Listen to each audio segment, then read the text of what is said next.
We were walking down the street after dinner, just me and my dad, like we'd done hundreds of times before. The sun was setting and everything felt normal. I had just told him a silly story about college and was laughing. That's when he stopped, turned to me and said, "You're not my real daughter." I laughed at first. I thought he was teasing me, the way he sometimes did when I acted dramatic. But then I looked at his face. He wasn't smiling. His eyes were cold, distant. He meant it. That night, a package arrived at our house. It had no return address, just my dad's name written in neat handwriting. He opened it in silence. I was standing by the kitchen table when I saw what was inside. A DNA test. My name was on it. So was his. I wish I hadn't looked. I wish I hadn't opened it. Because after that moment, nothing in my life made sense anymore. I came home for summer break like I always did. I was halfway through college, tired from exams, ready to be back in my small town, in my quiet house, with the people I loved most. My mom had made my favorite casserole. My little brother Tommy was teasing me about how city life had made me soft. And my dad, as always, was fixing something in the garage, calm and focused, just like he'd always been. He was the person I talked to about everything. Breakups, bad grades, random thoughts at midnight. My dad was the one who always listened. I'd always believed I was a daddy's girl. That bond felt unshakable. We were a normal family. At least, that's what I believed. That week, I started noticing little things. My dad seemed more distant than usual. He didn't sit next to me during our usual movie nights. He didn't ask me questions about school the way he normally would. I thought maybe he was just tired from work. One morning over breakfast, I looked at Tommy, who's 4 years younger than me, and said jokingly, "You really are Dad's clone." He laughed. "Yeah, I got the good looks." I smiled and added, "Guess I'm the odd one out. Got all of Mom's genes." My dad didn't say anything. He looked at me for a second, then looked away. My mom changed the subject quickly, asking if I wanted more juice. It felt strange, like something just shifted, even if I couldn't explain why. That evening, after dinner, I asked my dad to go on one of our usual walks around the neighborhood. We talked about nothing important. The sky was turning orange and the air was warm. We passed the same houses we always did. Then he stopped walking. He didn't look at me. He just said, very quietly, "You're not my real daughter." I froze. I waited for him to laugh, to follow it with some joke or smile. But he didn't. He just stood there, looking off into the distance like he had dropped a heavy weight and was afraid to look back. I asked him what he meant, but he didn't explain. He just said, "You'll understand soon." The rest of the walk was silent. I couldn't get a single word out of him. That night, I couldn't sleep. I kept playing his words over and over in my head. What was he trying to say? Why now? Then the doorbell rang. My mom brought in a plain white envelope addressed to my dad. He opened it without saying a word. I was standing near the kitchen. I saw the papers inside before he could tuck them away. A DNA test. My name, his name, and the result. No biological match. Everything I knew about my life shattered in that single moment. I stood in the kitchen, holding onto the counter like it could keep me standing. My dad didn't say anything as he folded the paper and slipped it back into the envelope. His hands were steady, but I could tell from the way he avoided my eyes that this wasn't new to him. He had known. He had taken the test behind my back, waited for the results, opened that envelope, and never once told me he was even questioning if I was his daughter. I didn't ask anything at first. I just went upstairs, sat on the floor of my childhood bedroom and stared at the wall. That room, the one I'd grown up in, suddenly felt foreign, like maybe I didn't belong there after all. I looked around at the posters I hadn't taken down, the bookshelf with old birthday cards from him, the photos on the nightstand of the two of us smiling at the zoo, at my high school graduation, at the beach last summer. Was it all fake? Or worse, was I just a stranger to him all along? I heard a knock on the door. My mom peeked in. "Can we talk?" she asked softly. I didn't answer, but she came in anyway. She sat on the edge of my bed, her hands shaking as she tried to find the words. "Callie," she said, "I should have told you earlier. I just didn't know how." "Tell me what?" I asked. My voice sounded distant, like it was coming from someone else. She looked down at her hands. "When I first got married to your dad, I wasn't honest with him. There was someone before him. We broke up, and I thought it was over. But then I saw him again, one last time, right before your father and I got back together. I didn't know I was pregnant until after the wedding." "So you knew?" I asked. "This whole time, you knew he wasn't my dad?" Tears rolled down her cheeks. "Yes, but David loved you like you were his own. He never questioned it. Not at first." I shook my head. "So you let him believe I was his daughter for 22 years? "I was scared," she whispered. "And then, as time passed, it got harder to say anything. You looked like me." No one asked. "And David, he never said anything until recently. I think he started wondering when people began pointing out how much Tommy looked like him and you didn't. He asked me a few times. I kept lying. I couldn't take it. I stood up and backed away. So my whole life is a lie. Everything I believed about our family, it was built on a secret." She reached out to me, but I stepped back. "Who is he?" I asked. "My biological father." "What's his name?" Her silence was answer enough. "You don't get to hide this from me anymore," I said. "I have a right to know." That night, the house felt different, colder, smaller. I couldn't even look at my dad. When he passed me in the hallway, he didn't speak, just gave me a quick glance before heading into his office and closing the door. I wanted to scream at him, at her, at the quiet, but I didn't. I just went outside and sat on the porch. It was dark and warm, the air still heavy from the day. I looked up at the stars and tried to remember what it felt like to be part of something solid, something I could trust. The next morning, my aunt showed up, Mara, my mom's older sister. She hadn't been around much since I was a kid, but something told me this wasn't a casual visit. My mom didn't look surprised to see her. I stayed in the kitchen, listening from the hallway, as they talked in low voices. Then I heard Mara say, "You owe her the truth. You should have told her years ago. You can't keep protecting your mistakes." I stepped into the room. "Then tell me," I said. "If she won't, then you tell me who he is."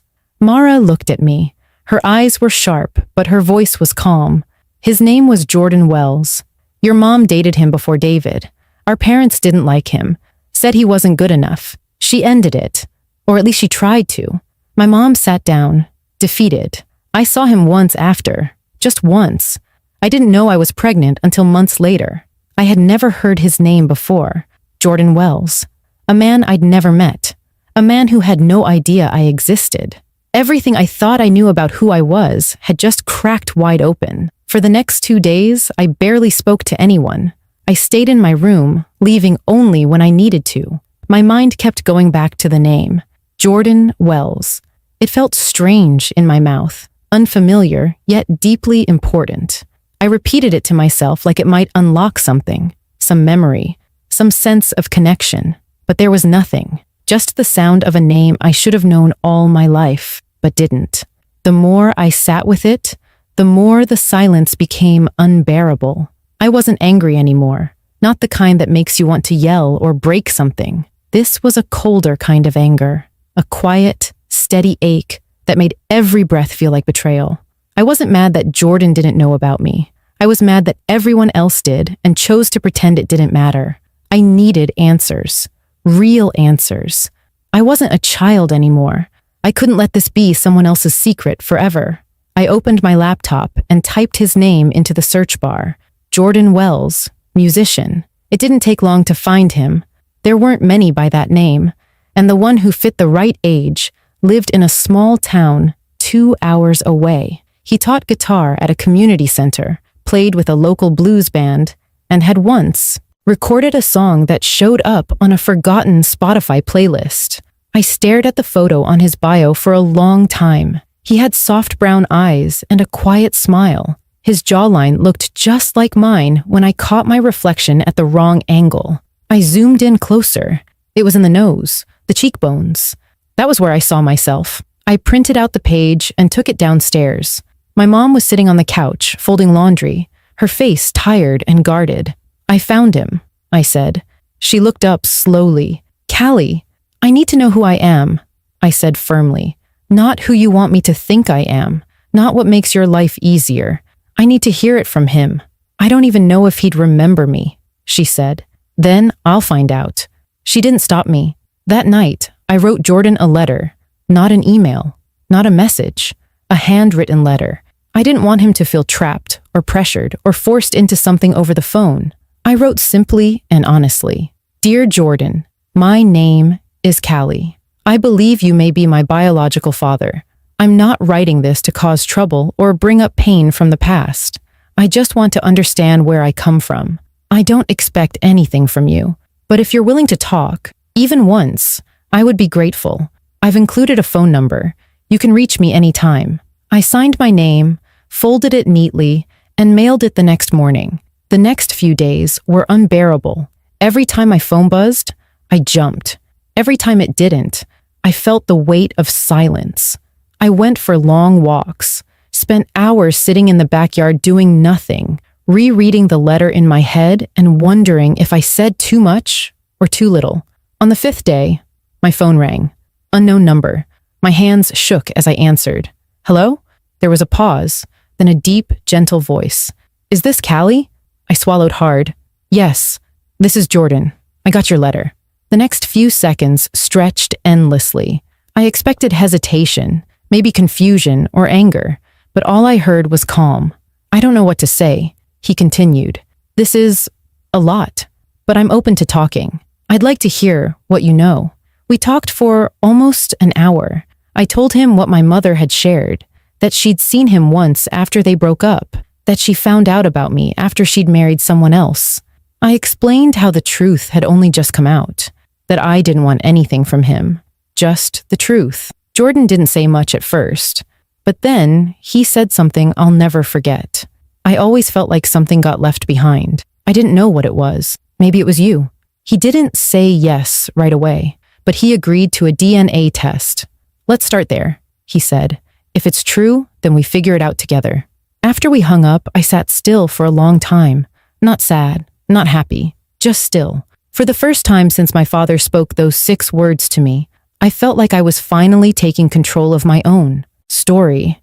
I didn't know what would come next, but at least now, the truth wasn't something I had to chase in the dark. I had taken the first step, and I wasn't going back. The DNA test arrived less than 2 weeks later. This time, it was addressed to me. I had gone to a local clinic to submit my sample, and Jordan had done the same in his town. I hadn't told my mom or dad that it was happening. I didn't want anyone's opinion. I didn't want apologies or lectures. I wanted facts. I held the envelope for a long time before opening it. It sat on my nightstand through one full night while I tried to convince myself that I was ready for whatever it said. But when I finally opened it the next morning, my hands were steady. It confirmed what I already suspected. Jordan Wells was my biological father. There it was, in bold letters. Probability of paternity, 99.98%. It was real. The question that had thrown my whole life into chaos now had a solid, scientific answer. But instead of feeling immediate relief, I felt hollow. I sat down on the edge of my bed, paper still in my hands, and let the truth sink in. My dad, the man who raised me, who walked me to school, who taught me how to swim, who stayed up with me the night before my first big exam, was not my biological father. He was never even told the truth. He had been living a lie just as much as I had. But Jordan was someone I barely knew. A voice over the phone, a face in a photograph, and now, a fact on a piece of paper. He was my father by blood, but not by memory, not by love. I didn't know what I expected to feel.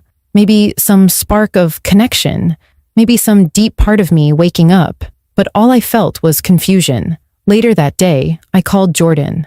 I told him I got the results. There was a pause on the other end of the line. Then he said, softly, "So, it's true."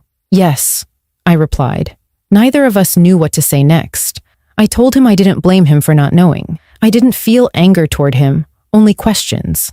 He told me that he'd always wondered why Lena had disappeared from his life so quickly, that he figured her parents had gotten to her. They hated me, he said with a short laugh. They wanted her with someone safer, and that someone was David Monroe. He asked if I wanted to meet. Not right away, no pressure, just when I was ready. I said yes. The meeting was quiet. We met at a coffee shop halfway between our towns. When I saw him walk in, I felt like I was looking at an alternate version of my future. There was something familiar in his movements, the way he furrowed his brow when reading the menu. I saw pieces of myself in him that I had never seen before in anyone else. We talked for 2 hours. He told me about his life, his music, his travels, the years he spent not knowing there was a child who carried his blood. I told him about my upbringing, about Tommy, about the moment my dad told me I wasn't really his. Jordan listened without interrupting. He didn't try to claim me. He didn't say he wanted to make up for lost time. He just listened. At one point, he reached into his wallet and pulled out an old photo. It was of him and my mom, taken when they were teenagers. She was stubborn, he said, but she loved deeply. I don't think she ever stopped loving you, even when she was trying to protect herself. I didn't know what to say to that. So I nodded. When we hugged goodbye, it wasn't emotional. It wasn't a movie moment. It was quiet and simple, but it mattered. I went home feeling something I hadn't felt in weeks. Clarity. The truth wasn't simple, but it was mine now. That night, I sat with my dad, David, and told him everything. I told him I met Jordan. I told him about the test. He listened, jaw tight, eyes fixed on the floor. When I finished, I said, I don't know what you feel about all this, but I need you to know something. You are still my dad. That hasn't changed. He didn't speak right away. Then he said, I wish your mom had told me the truth, but loving you was never a lie. It never will be. We sat in silence, side by side. I reached over and held his hand, and for the first time in weeks, I felt like I wasn't split in two. I was still whole, just shaped by more than I'd known before. Life didn't return to normal after that, but it did begin to settle into something real, something more honest. There were no sudden family reunions or movie-style endings, just quiet moments, uncomfortable conversations, and slow rebuilding. After everything came out, the test, the truth, the letters, the meeting with Jordan, our family went through a stretch where we all had to relearn how to speak to each other without anger or shame hiding between the words. My mom apologized more than once, not in grand speeches, but in the small ways that matter. She started showing up in the kitchen while I made breakfast, asking gently if I needed help. She began talking to me about her own childhood, her regrets, and how much pressure she felt to live the life others expected of her. I could see how afraid she was, not of me, but of losing the version of herself she had built around the lie. It took time, but I began to understand her fear. Not excuse it, but understand it. That helped me start to forgive. My dad, David, remained steady, like he always had, but there was a sadness in him that hadn't been there before. We talked one night over tea. I asked him if he ever felt cheated, if knowing I wasn't biologically his made him regret raising me. He shook his head. I may not have given you life, Callie, but I never once felt like you weren't mine. Loving you has been the most certain thing I've ever done. That doesn't change because of a test.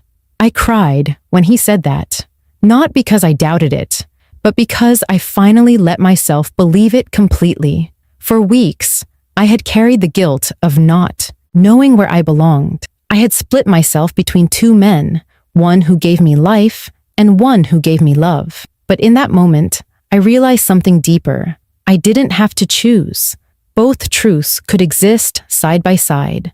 Jordan and I stayed in contact. Slowly, carefully. We talked every few weeks, sometimes through texts, sometimes phone calls. He sent me a photo of his dog.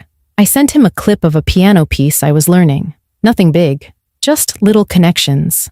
I didn't feel the need to rush things with him.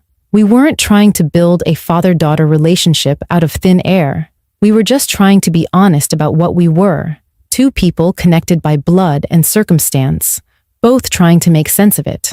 I told my younger brother, Tommy, eventually. He was shocked, but also incredibly supportive. "You're still my sister," he said without hesitation.